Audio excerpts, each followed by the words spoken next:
Ini ke bawah kan?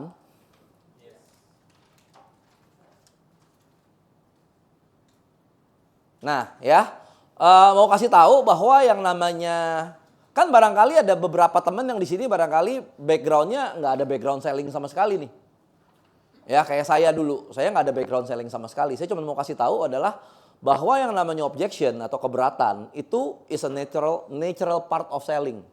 Ya, contohnya gini, kalau Anda ditawarin sebuah barang, ya, Anda lebih banyak nolak atau lebih banyak iya sama sales? Ya kan? Kalau Anda lebih banyak iyanya, ya kita repot sendiri gitu ya. Jadi kita lebih banyak enggaknya. So that's an objection. Jadi it's a natural part gitu ya. Lalu yang saya mau kasih tahu lagi adalah waktu kita lagi, kan orang berpikir gini. Ada orang berpikir bahwa yang namanya objection ya itu harus dibales, ya harus dibales, harus dijawab, ya. Dalam kenyataannya yang namanya objection nggak semuanya Anda bisa balas, nggak semuanya Anda bisa jawab. Oke, jadi ini bukan tentang menang dan kalah. Ingat, Anda kalau ngotot-ngototan sama nasabah, Anda menang pun nggak ada untungnya, karena dia nggak mungkin beli sama Anda. So this is not menang dan kalah. Oke, terus udah gitu yang perlu diketahui lagi sama teman-teman adalah objection itu timbul, ya. Itu sebenarnya adalah sebuah kesempatan buat kita supaya kenal lebih jauh. Siapa orang ini nih? Ya, prospek Anda nih siapa? Gitu. Jadi ini sebenarnya kalau Anda pernah dengar bahwa yang namanya nasabah-nasabah itu harus, calon prospek itu harus jaga hubungan. Objection ini adalah sebenarnya salah satu proses itu, jaga hubungan, mengenal dia lebih jauh. Kan untuk punya hubungan yang lebih bagus, Anda harus mengenal dia lebih jauh. Oke, contohnya misalnya adalah kenapa dia nggak beli? Barangkali dia punya kepahitan, gitu ya.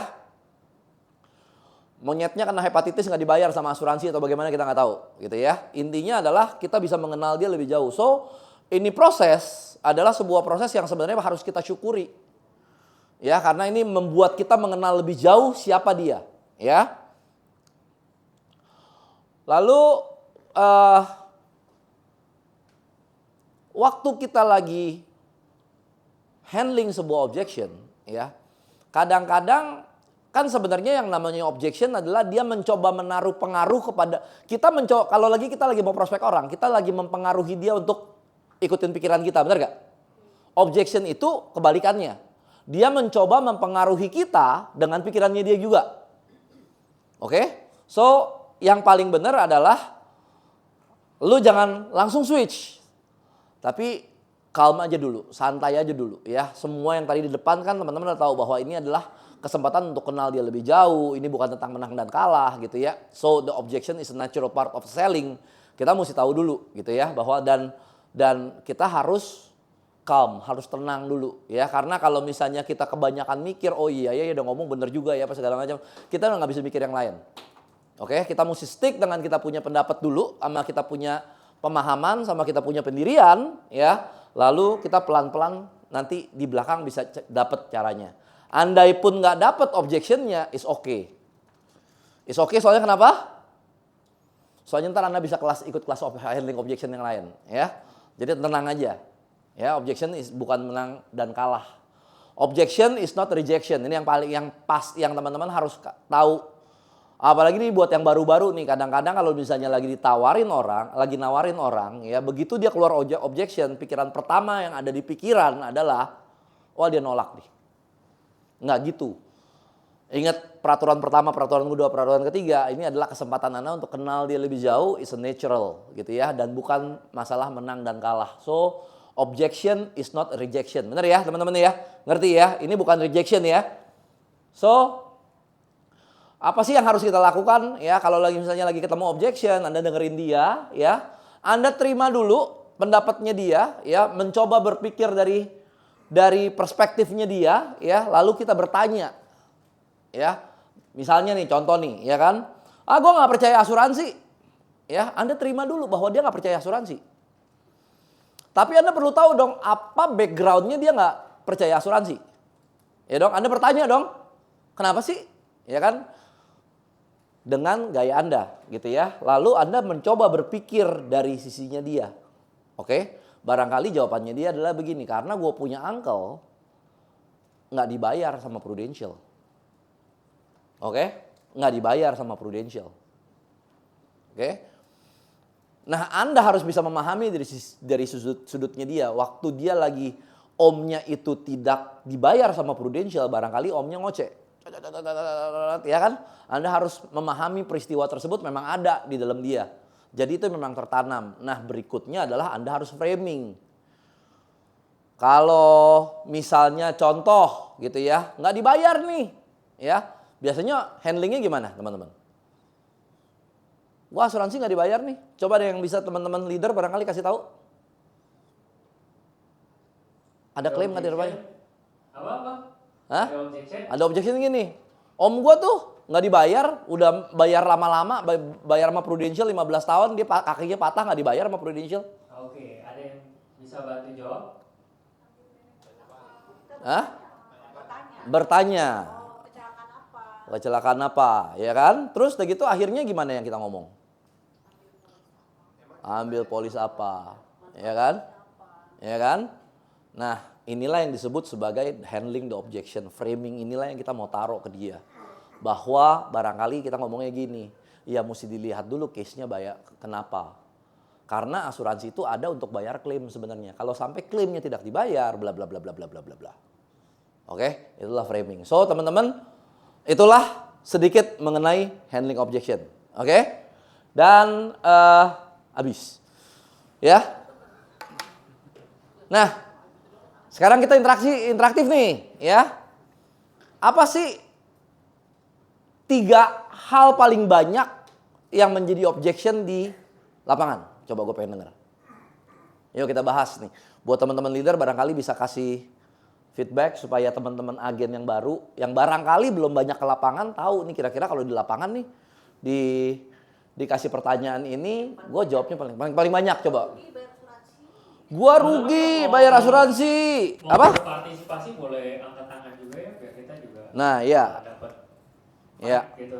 Boleh ya, Cik, diulang lagi. Apa? Yang paling banyak di lapangan contohnya, gue rugi nih bayar asuransi. Rugi bayar asuransi. Karena apa gitu ya, ntar kita tanya ya. Oke.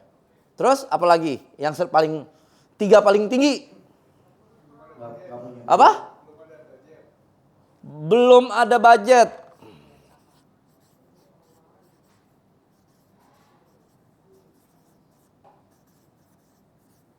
Oke. Ada lagi? Apa?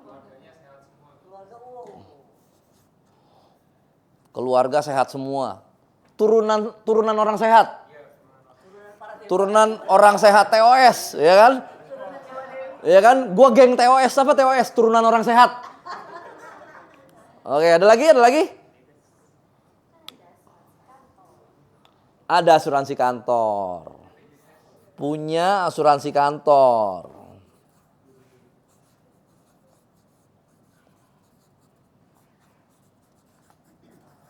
Punya asuransi kantor. Apa terus? Motion kan ini. Motion belum ada budget. Hah? Apa? Maharani. Maharani. Oh sial dong kalau hari ini dong.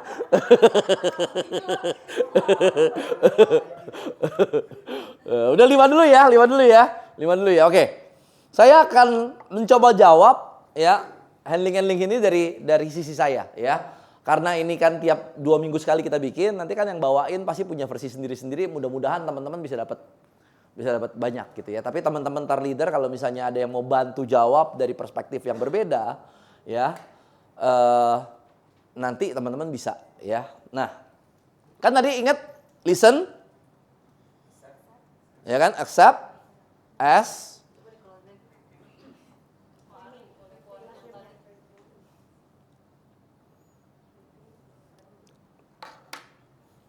ya. Oke. S-nya apa? Pertanyaannya apa?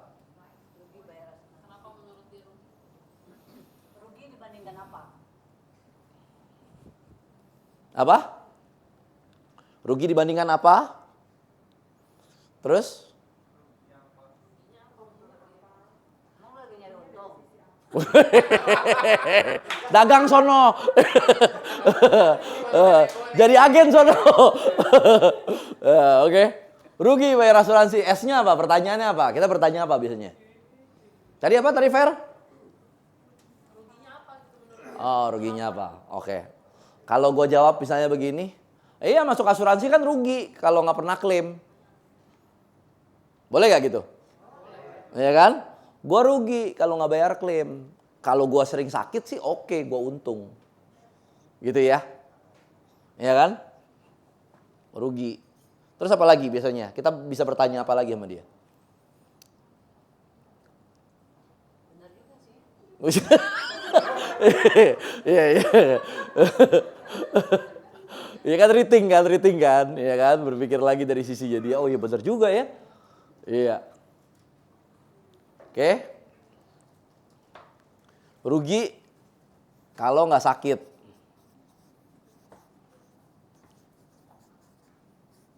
gitu ya. Ini sebenarnya hampir sama nih sama TOS nih, geng TOS nih, ya, turunan orang sehat, keluarga gue sehat semua, gitu ya, sama ini. Gue nggak lah, gue nggak mau beli asuransi, karena gue kalau bayar asuransi rugi. Kenapa? Karena gue kalau beli asuransi, kalau tidak sakit, gue jadi rugi. Gitu kan? Nah biasanya kalau gue akan jawab begini, iya sih, tapi yang namanya resiko, ya, nggak ada yang bisa tahu. Karena resiko itu punya 3 sifat sih. 3 sifat dasar resiko. Nomor 1, lu nggak tahu resiko apa yang mungkin datang. Resiko kedua, itu sifat yang kedua adalah lu juga nggak tahu kapan dia bisa datang. Tapi ada sifat yang nomor 3 adalah kemungkinan dia nggak datang. Ya kan, kemungkinan dia nggak datang. Makanya orang semuanya ngitung-ngitung bagaimana supaya orang bisa keluarin duit kecil tapi bisa mengcover sebuah resiko yang barangkali signifikan secara angka nantinya. Makanya asuransi itu murah. Ya kan? Kita nge-frame dia dari sini rugi bayar asuransi, but it's cheap loh, ini murah loh. Gitu. Ya. Kadang-kadang untuk bisa ngejawab sebuah handling objection, ya, untuk menghandling sebuah objection, Anda perlu kasih tahu membuka mata dia tentang dari perspektif yang berbeda. Ya kan? 3 risiko. Lu nggak bisa tahu datangnya apa, yang mana, ya. Kalau ditanya emang risiko ada apa aja? Oh, kalau buat kita ya manusia itu bisa sakit kritis, meninggal terlalu cepat, meninggalnya terlalu lama. Gitu. 4 risikonya. Tapi lu juga nggak bisa tebak kapan waktunya kan. Tapi ada kemungkinan sih nggak terjadi. Gitu. Makanya yang namanya insurance, ya kan, risk itu dibikin semurah mungkin, tapi bisa menghasilkan sebuah coverage resiko yang sebesar-besarnya. Jadi asuransi itu murah. Gitu. Dari rugi menjadi murah. Bisa ya teman-teman ya? Oke? 1. Barangkali teman-teman leader yang mau kasih jawaban lain? Gak ada ya?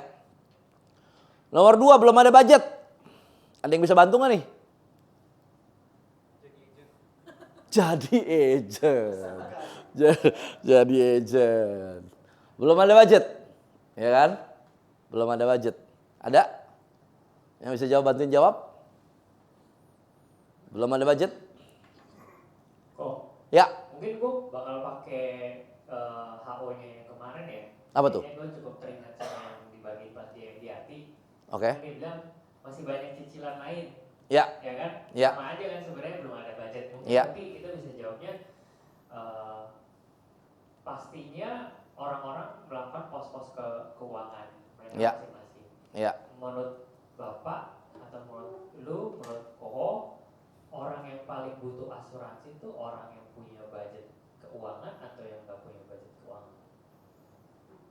Oke. Orang yang punya budget keuangan dong. Iya. Gitu. Ya berarti apakah udah siap buat menyediakan budget untuk keuangannya? Kira-kira emang yang diperluin buat melindungi keuangan lu budgetnya berapa sih? Mau coba lihat bareng nggak? Oh, itu boleh kan? Ya. Jadi belum ada budget. Belum ada budget ke sana. Berarti kan sebenarnya dia punya budget buat ke tempat lain gitu kan ya. Nah, untuk melindungi budget-budget ini sebenarnya kan diperlukan sebuah tindakan.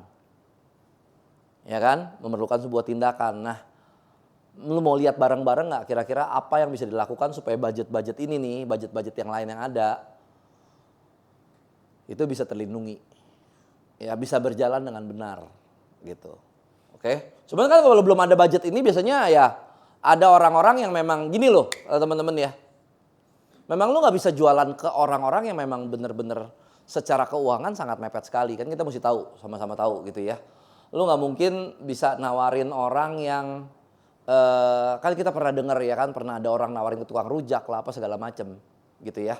Padahal kan kita tahu bahwa barangkali kebutuhan dia, kebutuhan paling dasarnya belum terpenuhi. Fisiologinya barangkali belum terpenuhi nih. Ya kan boro-boro dia mikirin security. Dia mikirin kehidupan sehari-hari aja masih berat. Tapi barangkali karena kita jago, bisa di closing tuh. Ya kan? Tapi biasanya closingannya nggak lama. Ya, dia bisa lapse gitu ya. Jadi kalau misalnya belum ada budget ya mesti dilihat memang gitu. Tapi yang tadi bilang bener. Berarti kan lu belum membudgetkan ini semua. Ya kan? Belum membudgetkan ini semua. Kan sebenarnya orang kalau nggak beli asuransi itu kan karena nomor satu adalah begini. Harganya belum masuk. Value-nya berbeda dengan kita. Tidak relevan dengan dirinya dia. Udah 3 hal itu aja. Ya kan? Makanya dia belum ambil.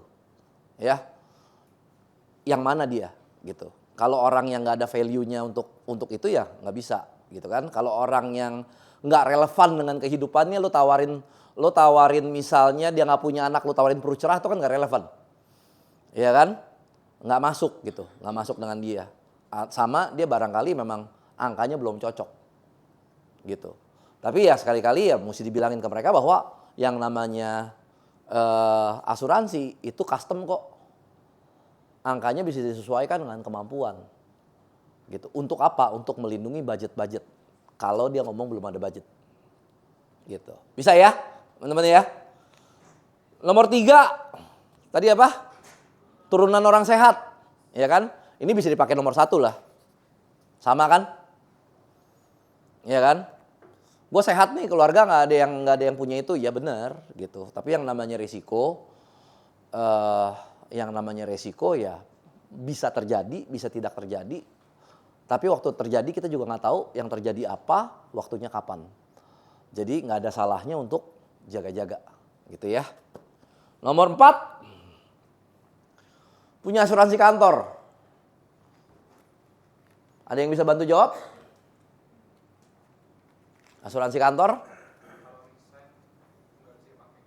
Kalau resign nggak bisa dipakai, ya kan? Nomor 1 kalau resign nggak bisa dipakai, gitu.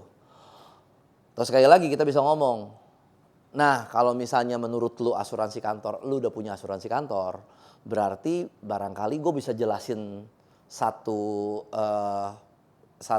ilmu yang gue dapat nih dari itu ya. Teman-teman kan di sini kan bisa tinggal gambarin ini, segitiga insurance. Karena kan kalau misalnya orang cuma punya asuransi kantor, dia cuma tahu yang bawah, bener gak? Dia cuma tahu asuransi kesehatan doang. Padahal sebenarnya asuransi kesehatan kan bukan satu-satunya asuransi. Dia masih membutuhkan yang lain. Gitu ya. Jadi sebenarnya kalau ini teknisnya adalah kalau dia punya asuransi kantor sebenarnya gampang. Ya, kita pelajarin nanti di selling skill, gitu ya. Bagaimana menjual asuransi sakit kritis dan jiwa, gitu. Oke? Apa sih ini? Oh, mahal. Mahal, ya. Mahal. Apa ya? S-nya apa kita kalau mahal? S-king-nya apa? Emang yang murah menurut lu berapa, bro? Oh, yang murah menurut lu berapa kan? Oke. Mahal dibandingin apa? Mahal dibandingin apa? Memang yang gak mahal itu harusnya berapa? Gitu. Atau kita bisa tanya kan, lu dengar mahal dari mana? Ya gak? Tapi kalau misalnya orang bilang mahal, sebenarnya sih kita bisa banyak yang kita bisa explore dari dia. Kenapa itu mahal? Gitu ya. Karena mahal itu kan pasti dia ada kemungkinan didengar dari orang mahal. Ya kan? Atau barangkali dia ini tapi ada dua macam nih ya, mahal ini ya. Mahal ini kalau misalnya kita udah bikinin dia ilustrasi dan dia keluarin ini artinya apa tau gak kira-kira teman-teman? Kemungkinan Anda closing. Tapi kalau belum Anda bikinin ilustrasi dan dia udah ngomong ini, artinya apa? Hah? Ya artinya harus bisa dieksplor lagi. Tapi kalau misalnya udah bikin ilustrasi, dia bilang ini kemungkinan kita closing. Mahal bro, ini bro. Gitu. Kan kita bisa cari solusi yang lain. Gitu. Kita memang nungguin ini mahal nih bro. Lu bikin PCB 88, kalau dia bilang mahal, lu bikin Pro Cinta, kan berbeda langsung angkanya. Gitu. Ini sebenarnya ini. Katanya kalau misalnya dia bilang ini mahal, cobalah tanya dari mana mahalnya. Lalu kira-kira yang nggak mahal seperti apa? Gitu. Oke, ada lagi yang barangkali agen-agen baru yang di lapangan, agen-agen lama, leader-leader lama, lu barangkali lu dapat objection apa yang paling susah lu? Objection apa yang paling susah lu? Bus. Anak nggak usah kasih warisan. Anak nggak usah kasih warisan. Manja.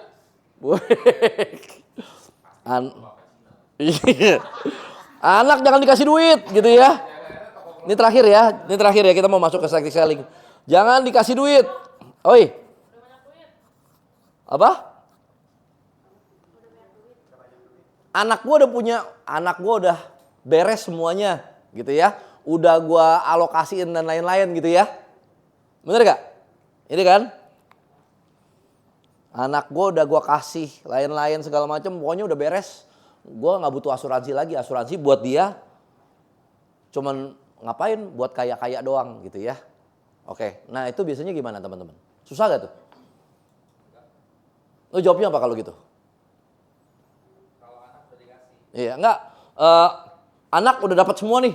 Gue udah alokasikan ke anak begini-gini. Lagian juga anak jangan kasih duit banyak-banyak lah bos. Gitu. Biasanya apa? Kalau gua nih biasanya gua akan ngomong begini. Om, bener. Tapi itu kan pengertian lu tentang asuransi buat orang biasa. Lu kan bukan orang biasa om. Lu itu kan kalau gua nawarin asuransi ke orang biasa sama ke orang kayak lu itu pasti berbeda lah. Kalau orang biasa itu bicara tentang resiko. Tapi kalau orang-orang seperti lu kan bicara tentang profit. Lu udah ada semuanya. Nah sekarang tinggal masalahnya bagaimana lu bisa memultiplikasi ini dengan lebih baik. Jadi kalau orang kaya itu jangan dilihat dari resikonya om. Kalau buat gue ya gitu. Gue akan lihat kira-kira gue bisa bantuin apa nih supaya duit lu bisa dapatnya jadi lebih gede dari preminya.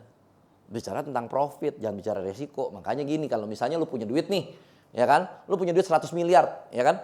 100 miliar yang lu taruh, ya, udah pasti profit. Kenapa? Dari 100 miliar ini gue bisa jadiin 500 miliar, om. Dan 100 miliar kan bukan angka gede buat lu. Kasih makan aja egonya banyakan. Gitu. Jadi kalau buat orang-orang seperti lu, nggak bisa bicara gue resiko. Gue dari tadi nggak ngomong tentang resiko. Gue bicara tentang apa profit yang bisa lu dapat dari asuransi jiwa. Gitu. Langsung kasih angka gede. Bener gak? Ya kita kira-kira begitu. Oke? Kalau mungkin sebelum Ya. tutup sesi HO-nya, Ya.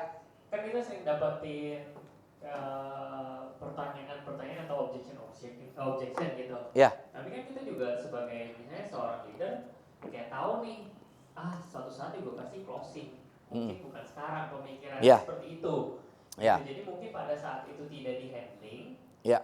Atau ya udah kayak berlalu begitu aja gitu loh. Nah maksudnya apakah itu mindset yang benar? Terus maksudnya sebenarnya Selama objection itu menghasilkan, gini, objection itu pasti menghasilkan. Objection pasti menghasilkan. Either dia bisa menghasilkan API bisa menghasilkan closing, or paling enggak objection itu bisa menghasilkan info buat lo. Ya kan? Bisa menghasilkan info buat lo supaya apa? Lo ke depannya masih bisa ketemu dia lagi. Oke? Jadi kalau misalnya sekarang kan gini, lagi prospek gitu ya, ya kan, dia kasih objection tentang wah begini. Lalu apapun yang lu ngomong, ya barangkali nggak masuk.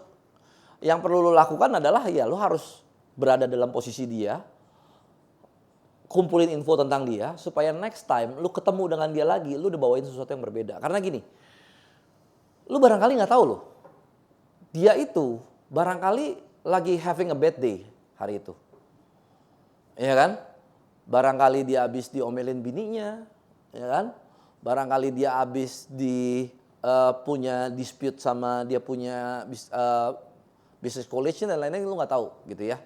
Tapi kadang-kadang ya begitu. Kalau misalnya, tapi yang pasti adalah lu harus accept dulu dia punya objection, ya kan? Accept dulu dia punya objection. Kalau lu coba sekali dua kali nggak masuk, ya lu harus, kan kita kadang-kadang gini ya. Berapa sih waktu yang dibutuhkan ya buat satu kali pertemuan? Jawabannya nggak bisa berapapun loh. Ya, lu suka dengar orang-orang yang barangkali prospek kayak gua gitu ya, bisa prospek sampai 5-6 jam ya kan.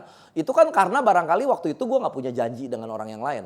Ya kan, misalnya klien gede gua temenin dia dari jam 8 malam sampai jam 2 pagi atau jam 3 pagi, ya kan. Tapi kalau misalnya kita dalam keadaan kondisi normal, lu paling bisa ngobrol dengan orang secara serius berapa sih? 2 jam, 3 jam paling banyak. 1 sampai 3 jam, 2,5 jam menurut gua. Gitu loh. Nah, kalau misalnya itu waktunya kita nggak bisa break juga terus, ya udah pakai momen itu untuk bisa dapetin info sebanyak-banyaknya, ya kan? Lo robah dari acara prospek menjadi acara approaching lagi, jaga hubungan lagi supaya lain kali lo bisa ketemu lagi. Dan lo harus siap-siap dengan pertemuan lo yang lain, gitu. Iya, ya. Jadi kira-kira gitu, Ted. Teman-teman masih ada mungkin pertanyaan lagi? Atau konsultasi mindset tentang handling objection, atau mungkin curhat aja mungkin tentang objection yang diterima atau apapun itu, mungkin masih teman-teman? Ada? Nggak ada ya? Nggak ada. Kalau gitu kita lanjut ke segmen berikutnya. Oke, thank you teman-teman. Saya kembalikan kepada